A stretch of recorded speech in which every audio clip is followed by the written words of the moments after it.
میرا ایک طالب علم کافی دنوں سے پریشان تھا پیسوں کے معاملے میں. پیسے چاہیے تو اس کو موبائل لینا تھا یا کچھ اس طرح کے معاملات تھے. کافی پریشان تھا. تو ایک دن میرے پاس آیا اور مجھے کہنے لگا کہ جی گزشتہ دنوں سے میرے ساتھ بہت سارے عجیب قسم کے معاملات پیش آ رہے تھے. میں بہت پریشان تھا, پیسوں کی ضرورت تھی لیکن مجھے کہیں سے مل نہیں رہے تھے. تو کل رات اچانک کہتا کیا ہوا کہ میرا اچانک سے رونا نکل گیا. پریشانی جب زیادہ ہوتی ہے نا, انسان کے اوپر سٹریس زیادہ ہو جاتا ہے تو بسا اوقات انسان کا رونا نکل جاتا ہے, رو پڑتا ہے انسان آنکھوں سے. وہ کہتا ہے میرا رونا نکل گیا ہے. کہنے لگا جیسے ہی میں رویا تو بس پھر چھوڑ دیں کہ ہر طرف سے مجھے پیسے ہی پیسے ملنے شروع ہو گئے.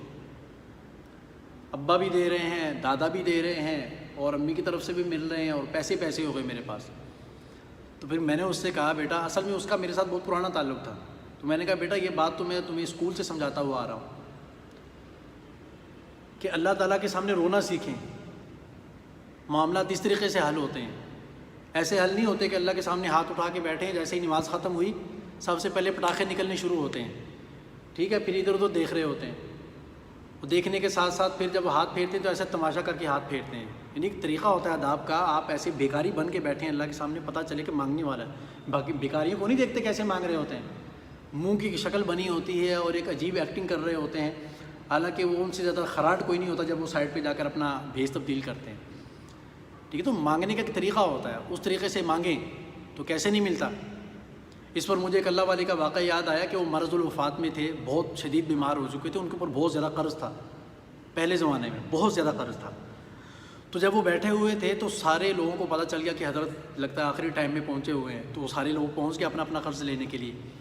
تو جب وہ قریب آئے ہیں حضرت کے قریب, تو حضرت نے فرمایا کہ بھائی تشریف رکھیں. اب جو آتا جا رہا ہے حضرت اس کو لائن میں بٹھاتے جا رہے ہیں اور سب لوگ اتنے سارے جمع ہو گئے. اب اسی اثنا میں گلی کے اندر سے کسی بچے کی آواز آئی کہ وہ کوئی پتیسا وغیرہ بیچ رہا تھا, کوئی چیز بیچ رہا تھا. حضرت نے لوگوں سے کہا کہ بھائی اس کو بلاؤ, لڑکے کو بلاؤ. لڑکے کو بلایا اندر, اس کو کہا کہ کتنے پاس آپ کے یہ جو پتیسے کتنے ہیں. اس نے کہا جی ایک ٹرے میں ہیں. کتنے کے ہوں گے جی, اتنے 100 کے ہیں. اس نے کہا سب کو بانٹ دو. اس بچے نے وہ جتنے پتیسے تھے وہ سب لوگوں میں تقسیم کر دیے, بانٹ دیے. اب جب وہ لوگوں میں بانٹ دیے تو اب اس کے بھی ٹھیک ٹھاک پیسے بن گئے. جب وہ اس کے پیسے بنے تو اس نے ان سے کہا بزرگوں سے کہ حضرت اب مجھے پیسے دیں, میں نے گھر جانا ہے. تو بڑا خوش ہو گیا کہ اونے پونے میں بک گئے سارے.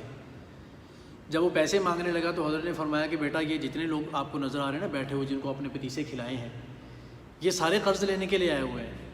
تو میرے پاس تو ان لوگوں کو قرض دینے کے پیسے نہیں ہیں. میں تمہارے پتیسوں کی جو ٹرے آپ نے ان کو دی ہے اس کے پیسے میں کہاں سے دوں. یہ بھی قرض لینے والے ہیں, آپ بھی انہی کے ساتھ بیٹھتے ہیں یہاں پر. یہ بھی قرض کا لینے کا انتظار کر رہے ہیں, آپ بھی انتظار کریں. اب وہ چونکہ بچہ تھا پریشان ہو گیا اور اس نے زور زور سے رونا شروع کر دیا. اب جب اس نے رونا شروع کیا تو کچھ ہی دیر کے اندر ایک آدمی دروازے پر آیا. اس نے آ کر دروازے پہ دستک دی اور ایک بڑی تھیلی جس میں کافی اشرفیاں تھیں وہ اس نے حضرت کی خدمت میں ہدیہ پیش کیا کہ یہ حضرت آپ کے لیے ہے, تو آپ اس کو جیسے چاہیں استعمال کریں. تو جب وہ تھیلی آئی نا حضرت کے پاس تو سب کی نظریں لگیں کہ ابھی مجھے ملے گا, ابھی مجھے ملے گا, ابھی مجھے ملے گا. تو اللہ والوں کا ایک انداز ہوتا ہے سمجھانے کا.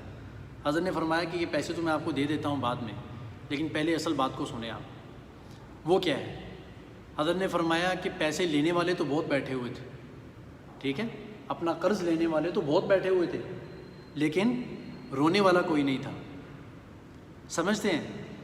اب ایک بچہ آیا, وہ رویا اور اس کے ایک بچے کے رونے نے ساری محفل کا مسئلہ حل کر دیا.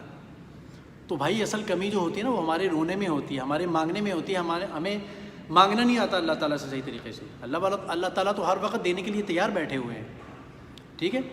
اور کیا آپ دیکھتے نہیں اس چیز کو کہ ایک چھوٹا سا بچہ ہوتا ہے, جب وہ اس کو کسی چیز کی ضرورت ہوتی ہے, اپنی ماں سے مانگنا ہوتا ہے, تو ہر حربہ استعمال کرتا ہے.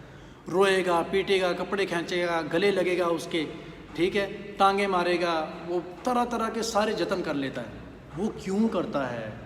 اس لیے کہ ماں سامنے ہوتی ہے اور اس کو پورا یقین ہوتا ہے کہ میں جتنا زیادہ شور شرابہ کروں گا, جتنا روؤں گا اور ماں سے لپٹا لپٹی کروں گا, جو بھی کروں گا, آخر میرا مسئلہ حل ہو جائے گا. تو بھائی اس طریقے سے بچے کی طرح مانگنا سیکھیں اللہ تعالیٰ سے. اللہ ہم سے بہت بڑے, ہم جتنے بڑے بھی ہو جائیں, بوڑھے بھی ہو جائیں, پھر بھی ہم اللہ کے سامنے وہ بالکل چھوٹے بچے کی طرح ہی ہیں. ہم لپٹ کر اللہ سے مانگیں تو صحیح, روئیں تو صحیح، آنسو تو نکالیں. تو اسی سے تو مسئلے حل ہوتے ہیں جو ہمیں نکالنے نہیں آتے. اپنے آنسو لوگوں کو اپنے دکھ بتا بتا کر گرا رہے ہوتے ہیں. بھائی بہت قیمتی ہیں یہ اس کے سامنے گراؤ جو اس کے بدلے میں کچھ دے گا. لوگ تو سن سن کے بسا اوقات مزے لے رہے ہوتے ہیں. ہاں رو رہا ہے نا، بس ٹھیک ہے، ہونا ایسے تیرے ساتھ ایسا ہی ہونا چاہیے. سمجھتے کہ نہیں سمجھتے؟ تو اللہ کے سامنے رونا سیکھیں، اللہ سے مانگنا سیکھیں.